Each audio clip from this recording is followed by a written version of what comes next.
Totò Schillaci, l'idolo di Italia 90, è morto questa mattina a Palermo. Aveva 59 anni, era stato ricoverato in gravi condizioni per un tumore al colon 10 giorni fa nel reparto di pneumologia dell'ospedale civico. La camera ardente sarà allestita nel pomeriggio allo stadio Barbera, dove per noi c'è in diretta Marco Gullate. Marco. Sì, buongiorno Michele, buongiorno a tutti. Appunto una notizia che fa piangere l'Italia intera, la Sicilia, in particolare Palermo, dove appunto Schillaci è nato. Già ieri sera, insomma, le notizie che filtravano dall'ospedale civico non erano assolutamente confortanti. Lo staff medico parlava ovviamente di una situazione drammatica. Questa mattina purtroppo Totò non è riuscito, insomma, a segnare il gol più importante. Se n'è andato appunto nelle prime ore del mattino. Poi possiamo anche vedere le immagini, la camera mortuaria dell'ospedale appunto civico di Palermo, appunto le stiamo vedendo. Questo è il feretro che appunto lascia la camera mortuaria per viaggiare tra virgolette verso lo stadio Barbera, dove hai detto appunto bene tu, alle 16 sarà allestita la camera ardente aperta al pubblico. Vediamo anche il papà di Totò Schillaci, ovviamente in lacrime, rabbia, anche rabbia, perché al di là insomma della commozione che ha abbracciato tutti, c'è tanta rabbia perché Totò Schillaci aveva soltanto 59 anni. In una delle sue ultime interviste rilasciate proprio mentre stava ancora lottando contro questo male aveva detto: voglio vivere ancora. Purtroppo non ce l'ha fatta, purtroppo il tumore al colon di cui era appunto affetto ha avuto la meglio su Totò, che comunque ricordiamo e soprattutto lo evidenzieremo, sottolineeremo a vita, è una icona per Palermo, per la Sicilia e per l'Italia intera. Grazie a Marco Gullà in diretta dallo stadio di Palermo. Ricordiamo che la camera ardente sarà allestita nella sala stampa dello stadio Barbera a partire dalle 16 di oggi fino alle 22 e poi dalle 7 di domani di nuovo fino alle 22. Ma adesso ripercorriamo i momenti più belli della vita e della carriera di Schillaci, dal Messina alla Nazionale sino alla malattia contro cui ha combattuto per anni. Di nuovo Marco Gullà con noi. Schillaci, palermitano del quartiere CEP, come sua abitudine ha lottato come un leone, era in cura da qualche anno per un tumore al colon, aveva già subito degli interventi, era stato in cura alla clinica La Maddalena, ma non è riuscito a segnare il gol più importante. L'Italia intera piange per la scomparsa di chi ha scritto pagine importanti di storia. La sua carriera inizia tra i campi di periferia di Palermo, una famiglia umile alle spalle, la cultura del lavoro e del sacrificio gli permetteranno di diventare un fuoriclasse. Dopo l'avventura con il Messina, Totò passa alla Juventus e poi il grande exploit Italia 90 nella sfida italiano ad approdare in Giappone. A Palermo apre una scuola calcio, diventa anche un personaggio televisivo. In una delle sue ultime interviste aveva detto: voglio ancora vivere. La malattia è storia recente. E ora un ricordo di Romolo Rossi, che con Schillaci ha vissuto i successi con la maglia del Messina prima del passaggio alla Juventus e dell'approdo tra gli azzurri. Eccolo. Abbiamo passato quegli anni stupendi insieme perché era il più piccolo, no? Dei bastardi. E quindi probabilmente non te l'aspetti, anche se sappiamo della malattia, però dici, dai, è più giovane, resiste meglio, ma quando mai? Lui era scherzoso perché lui era il più piccolo e il più monello forse, soprattutto in campo, nel senso che non gliene fregava niente di quello che il grande mister Franco Scoglio gli impartiva. Però era uno di comitiva. Speriamo un giorno di poter rivivere lassù, veramente se esiste questo lassù, di poterlo rincontrare, potersi stare insieme e poterci divertire ancora. Ciao Totò. Commovente questo ricordo di Romolo Rossi, che ringraziamo. Adesso le altre notizie del nostro TG. Sarà un G7 aperto a chi vorrà intervenire. Il ministro Lollobrigida oggi a Buongiorno Sicilia ha presentato i lavori del G7 Agricoltura, tra tutela della tradizione e tecnologia, dal 21 al 29 a Siracusa, nell'isola di Ortigia, tanti spazi espositivi, dibattiti con le delegazioni dei paesi partecipanti, sguardo speciale alla tutela dei beni alimentari e all'acqua da conservare. Roberta Lunghi. Ho individuato in Siracusa il luogo dove poter svolgere questo G7, cioè tra virgolette la vetrina in cui si mostra la nostra cultura, si mostra i nostri monumenti, si mostra la nostra storia e vengono esposti i nostri gioielli. Siracusa, vetrina scelta non a caso per il G7 Agricoltura. Una città unica, l'ha definita il ministro Lollobrigida oggi all'interno di Buongiorno Sicilia, presentando con entusiasmo i lavori previsti dal 21 al 29 settembre.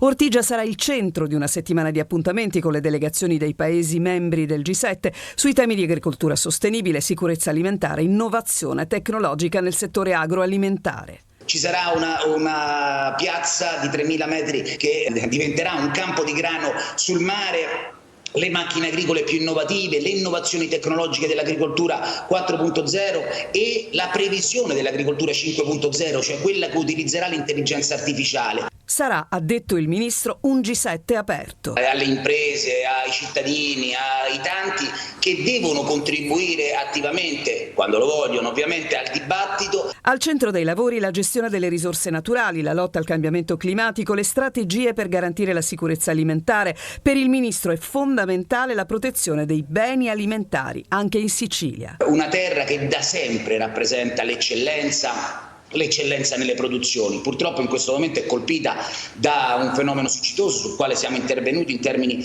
di ristori e faremo ancora altro. Purtroppo negli anni è stato tralasciato quello che è più necessario, conservare l'acqua. Intanto manca davvero poco all'inizio del grande evento, un sacrificio per i residenti, soprattutto del centro storico, con la mobilità rivoluzionata, ma una grande vetrina per tutta la città. E quanto ha ribadito anche oggi in conferenza stampa il sindaco Italia. Howard Schultz, il fondatore di Starbucks, le famose caffetterie degli Stati Uniti, mette per la prima volta insieme tutti gli agricoltori della Valle del Belice e punta all'olio d'oliva siciliano. Il vostro prodotto, dice, è il migliore del mondo. Luca Ciliberti. In tempi di particolare sofferenza per il comparto agricolo, l'idea rappresenta la prima esperienza d'unione ad ampio raggio tra gli agricoltori dopo il sisma del 1968 che ha segnato la storia della Valle del Belice. Per la prima volta, dopo 54 anni dal terremoto, è nato il Club degli agricoltori della Valle del Belice che mette insieme i coltivatori di questa porzione di Sicilia a cavallo fra le province di Agrigento, Trapani e Palermo, con l'obiettivo di garantire qualità uniforme alle produzioni, assistenza scientifica nella cura dei terreni e nelle coltivazioni. Un progetto talmente interessante che proprio il fondatore di Starbucks, la popolare catena statunitense che commercializza caffè in tutto il mondo, ha voluto tenere a battesimo.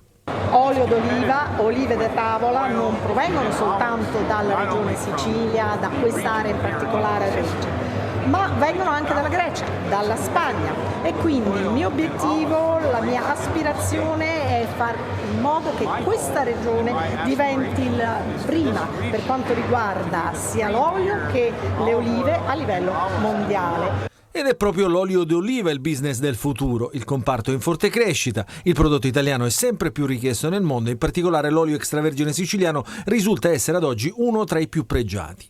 Il territorio del Belice, secondo i dati aggiornati, conta oltre 30.000 ettari di terreni coltivati. Di questi, più di 10.000 sono coperti da uliveti, dove la protagonista è la cultivar nocellara del Belice, venduta come olio da mensa e per olio extravergine d'oliva. L'idea del club è semplicemente cercare di unire tutti gli agricoltori della Valle del Belice, dove tutti hanno le stesse esigenze, cercare di dialogare tutti insieme per raggiungere un obiettivo. Il patron di Starbucks, Howard Schultz, ha annunciato che tornerà nella Valle del Belice a novembre per la campagna di raccolta delle olive.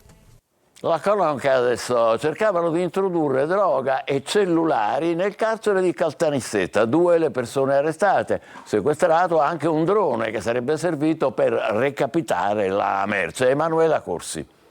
Volevano recapitare droga e cellulari all'interno del carcere di Caltanissetta utilizzando un drone. Un piano ben congegnato che però è stato sventato dai finanzieri del GICO di Catania e Caltanissetta.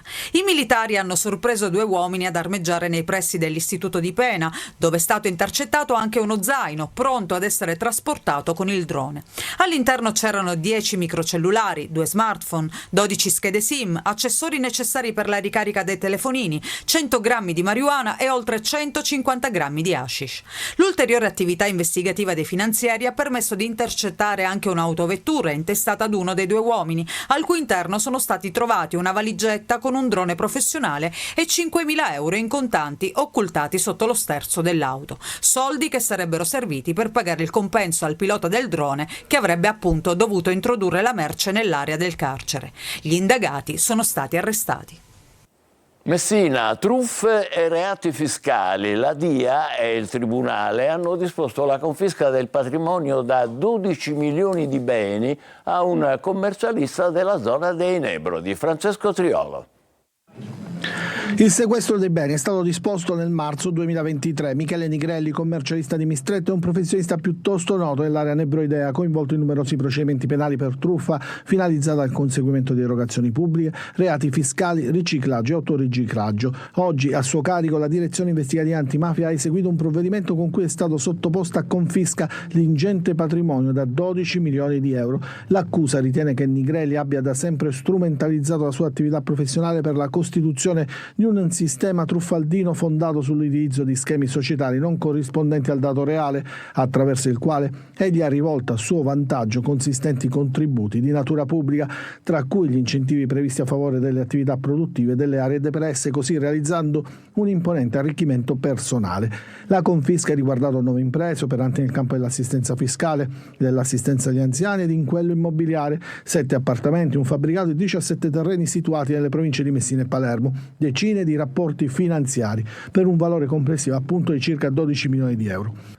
Ma sono 2 i decreti di confisca disposti dal Tribunale, l'altro è per i beni riconducibili al messinese Giovanni Arrigo, attualmente detenuto, coinvolto in passato in alcune vicende giudiziarie e che nel tempo ha accumulato un patrimonio risultato sproporzionato rispetto ai redditi dichiarati da lui e dai suoi familiari. L'ultimo arresto risale al 30 aprile 2021 in flagranza per estorsione aggravata dal metodo mafioso ai danni di un imprenditore edile a cui aveva chiesto somme di denaro e la costruzione di un fabbricato, oltre a numerose forniture di materiale. Catania, da isola pedonale a piazza di spaccio, la metamorfosi di piazza Asciuti, dove residenti e ristoratori invocano l'intervento del comune. Da queste parti dicono nessun controllo. Tonino De Mana. Un continuo andirivieni di auto e scooter, monopattini lasciati sulle aiuole, carretti in legno improvvisati, panchine sradicate, rifiuti, escrementi. Piazza Asciuti è l'immagine simbolo di una Catania che cerca di cambiare passo ma che resta zavorrata dai soliti problemi naturalmente irrisolti. Neanche l'isola pedonale sta risollevando la piazza, così, nonostante la presenza delle nostre telecamere, si assiste ad un passaggio continuo di mezzi. Questa che dovrebbe essere una piazza, una piccola oasi al centro di questo quartiere, di questo distretto storico di Catania, è diventato fondamentalmente un parcheggio, quello che era anni prima della ristrutturazione. Siamo pieni di macchine che arrivano a posteggiare fin dentro le aiuole, i motorini che sfrecciano e la situazione è diventata invivibile. Esasperati i residenti che denunciano un altro grave problema, quello dello spaccio di droga. Dalle 5 del pomeriggio dei ragazzi anche abbastanza giovani di età prendono in ostaggio queste panchine, questa piazza per iniziare a spacciare. Penalizzate anche le attività di ristorazione. Diciamo che i turisti la prendono a gioco, sai perché la prendono a gioco? Perché ci tirano anche le foto per fare vedere la sporcizia che c'è qua in Sicilia. C'è chi invece, prima di uscire tavole e sedie, provvede alla pulizia della piazza. Quindi so già che per rendere civile e rendere presentabile la piazza, a cui teniamo moltissimo noi esercenti, devo venire prima e sporcarmi le mani. Per tutto e per tutti servirebbero maggiori controlli. Secondo Confindustria, per il porto di Catania serve una vasta opera di razionalizzazione attraverso progetti chiari e ben definiti. E poi l'eterno dilemma degli archi della Marina.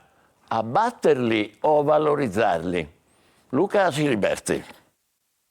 Potenziare la zona destinata alle navi da crociera con la realizzazione della stazione marittima, per cui sono già disponibili 150 milioni di euro. Catania oggi, tra i 15 porti crocieristici più trafficati d'Italia, vedrà un incremento di flussi stimato in quasi 400.000 crocieristi l'anno. E poi realizzare il molo di Levante, creare un hub nautico che accolga i grandi yacht di lusso, promuovere la rigenerazione dell'area retroportuale, snellire la burocrazia che rallenta gli investimenti, accelerando l'abbattimento delle barriere fisiche che separano il centro storico Atlantico dal mare. Insomma, gli industriali catanesi hanno le idee chiare sul futuro del porto di Catania e stamattina hanno incontrato il presidente dell'autorità portuale della Sicilia orientale. L'unica paura è che poi intervenga la burocrazia, la lentezza un po' decisionale della politica, i finanziamenti, questo ci preoccupa. Ampliare il porto è ormai necessario per sostenere la crescita economica e migliorare la competitività del territorio. Basti pensare che l'economia marittima rappresenta uno dei pilastri del sistema produttivo italiano, generando complessivamente il 10% del PIL, con un valore superiore a 178 miliardi di euro l'anno. Siamo in partita, nel senso che la diga foranea è appunto in lavorazione. Nelle prossime settimane dovrebbero iniziare a essere collocati finalmente i massi che stiamo costruendo ad Augusta e niente, quindi sostanzialmente entreremo nel vivo del cantiere che si completerà a fine 2025. E poi l'eterno dibattito sul futuro degli archi della Marina, in una visione prospettica e di apertura del porto alla città. Secondo me bisognerebbe demolirli, ma dico subito che ogni volta che dico questa cosa la gente inorridisce. Questa è la situazione, peraltro in una delle parti, non so se si riesce a vedere attraverso la telecamera, la situazione a oggi, peraltro nell'area meno attraente, ecco, diciamo così. Ho fatto fare una proiezione virtuale e verrebbe così. Ogni volta che faccio vedere questa cosa anche i più scettici dicono però... Quindi io credo che possa essere una bella cosa, ma ribadisco, è un confronto che bisogna comunque avere con i cittadini. Effettivamente è suggestivo il rendering. Giovanni Signer è il nuovo prefetto di Siracusa, 62 anni, già questore a Bari, una lunga carriera in polizia. Nel 2007 a Catania, come dirigente della squadra mobile, si è occupato fra l'altro delle indagini sulla morte dell'ispettore Raciti, avvenuta durante gli scontri allo stadio Massimino. Nella provincia di Ragusa la siccità e la carenza di infrastrutture sono alla base della mancata crescita delle imprese. Ragusa infatti si classifica tra le ultime province italiane per rete stradale, ferroviaria e logistica. Lo evidenzia un rapporto della CNA, la Confederazione Territoriale dell'Artigianato. Veronica Barbarino. La provincia di Ragusa isola nell'isola, non solo per la collocazione geografica nella sua accezione positiva, ma soprattutto per il gap infrastrutturale che la caratterizza. Si classifica infatti tra le ultime province italiane per rete stradale, ferroviaria e logistica. Basti pensare che la provincia viene toccata da solo 20 km di autostrada. Questo divario, insieme alla siccità dell'ultimo periodo dovuta al clima e alla dispersione idrica, sono le principali criticità emerse dal report della CNA provinciale, con il quale si mettono in luce le sfide che le imprese locali devono giornalmente affrontare. La dinamicità economica della provincia di Ragusa è nota da sempre. I settori attualmente più effervescenti sono l'agroalimentare e il turismo, ma naturalmente agroalimentare e turismo significa movimentare merci e persone. La condizione infrastrutturale di questa provincia non è stata mai brillante. Ci sono attualmente dei lavori in corso, l'autostrada Catania-Gela, l'altra strada, la Ragusa-Catania, ma è tutto a divenire. Si rischia, se non si accelera, di mortificare la vivacità di questo tessuto economico. Un'ulteriore preoccupazione riguarda la legge sull'autonomia differenziata, che potrebbe accentuare le disuguaglianze riducendo le risorse. Il report ha infine sottolineato l'importanza di una strategia che attragga nuovi investimenti, evitando che giovani e lavoratori qualificati migrino verso il nord. Musica adesso. 20 anni fa scompariva Giuni Russo, una delle più belle voci della musica italiana, nata tra i vicoli di Borgovecchio a Palermo. È entrata nel cuore di più generazioni che ancora cantano un'ode alla bella stagione come un'estate al mare. Giuni Russo è stata un'artista profonda e forse troppo poco apprezzata in vita, e ora Milano le dedica un giardino pubblico. Eva Spampinato. Madre non lo deve sapere, non lo deve sapere, non lo deve sapere. La voce di Giuni. Catania è in emergenza in vista della trasferta a Giuliano. State con noi, vi aspettiamo.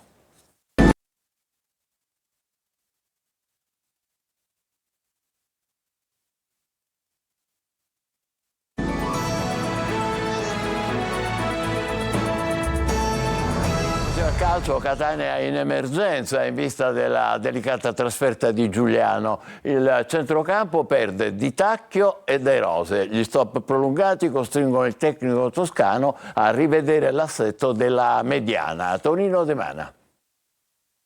E ancora una volta il report medico a stravolgere pensieri e tattiche di Mimmo Toscano. Catania in emergenza anche per la trasferta di Giuliano, con il centrocampo ridotto all'osso e con scelte quasi obbligate. Le brutte notizie riguardano Di Tacchio, sottoposto ad intervento chirurgico dopo la lesione tendinea riportata durante la partita con la Juventus Next Gen. Il rientro in campo del 34enne è previsto a gennaio dopo la sosta natalizia. In vista delle prossime gare, l'allenatore rossazzurro dovrà rinunciare anche a Francesco De Rose, alle prese con un fastidioso infortunio muscolare. Il centrocampista 37enne resterà fuori almeno per i prossimi 3 turni di campionato.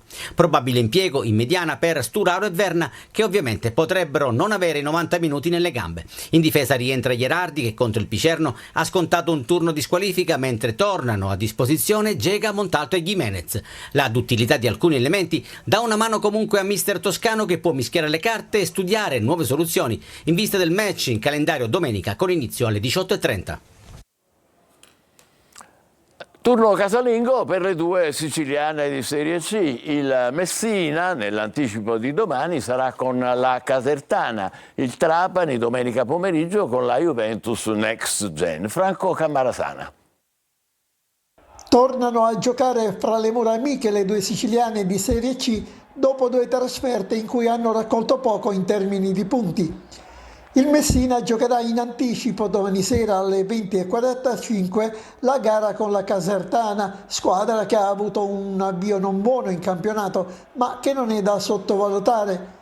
Modica si attende dai suoi un ulteriore miglioramento dei progressi nel gioco evidenziati a Crotone, anche se non confortati da un risultato positivo. Stessa cosa il Trapani, uscito deluso dallo 0-0 di Taranto e che affronterà domenica la Juventus Next Gen. Sotto i riflettori il reparto avanzato, composto da ottimi giocatori ma finora con le polveri bagnate. Messina Casertana sarà diretta da Andrea Baratta di Rossano, mentre Gianluca Renzi di Pesaro dirigerà la gara del provinciale. Il giudice sportivo ha combinato intanto una multa di 2.000 euro al Messina per delle intemperanze dei suoi tifosi in quel di Crotone. In chiusura ricordo che la Camera Ardente per Totò Schillaci, morto stamane a Palermo, sarà aperta nel pomeriggio dalle 16 fino alle 22 e domani dalle 7 alle 22 nella sala stampa dello stadio Barbera di Palermo. L'appuntamento con il prossimo nostro TG è per le 20. Grazie e buon pomeriggio.